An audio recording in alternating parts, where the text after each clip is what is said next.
সুনীল গঙ্গোপাধ্যায়। চে গুয়েভারার প্রতি। চে, তোমার মৃত্যু আমাকে অপরাধী করে দেয়। আমার ঠোঁট শুকনো হয়ে আসে, বুকের ভেতরটা ফাঁকা, আত্মায় অবিশ্রান্ত বৃষ্টিপতনের শব্দ, শৈশব থেকে বিষণ্ণ দীর্ঘশ্বাস। চে, তোমার মৃত্যু আমাকে অপরাধী করে দেয়।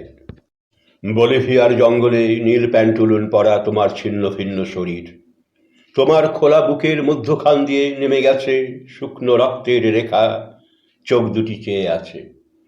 সেই দৃষ্টি এক গোলার্ধ থেকে ছুটে আসে অন্য গোলার্ধে। সে তোমার মৃত্যু আমাকে অপরাধী করে দেয়। শৈশব থেকে যৌবন পর্যন্ত দীর্ঘ দৃষ্টিপাত। আমারও কথা ছিল হাতিয়ার নিয়ে তোমার পাশে দাঁড়াবার।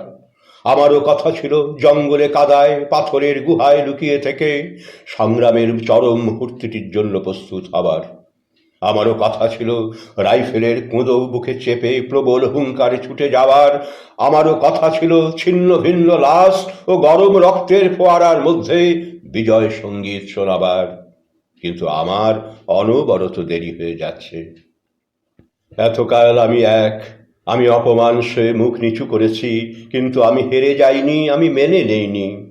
আমি ট্রেনের জানলার পাশে, নদীর নির্জন রাস্তায়, ফাঁকা মাঠের আলপথে, শ্মশান তলায়, আকাশের কাছে, বৃষ্টির কাছে, বৃক্ষের কাছে, হঠাৎ ওঠা ঘূর্ণি ধুলোর ঝড়ের কাছে আমার শপথ শুনিয়েছি।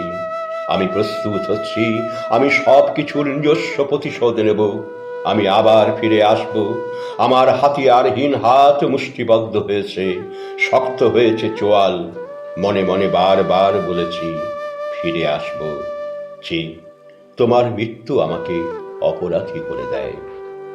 আমি এখনো প্রস্তুত হতে পারিনি। আমার অনবরত দেরি হয়ে যাচ্ছে। আমি এখনো সুরঙ্গের মধ্যে আধো আলো ছায়ার দিকে রয়ে গেছি। আমার দেরি হয়ে যাচ্ছে। চে, তোমার মৃত্যু আমাকে অপরাধী করে দেয়।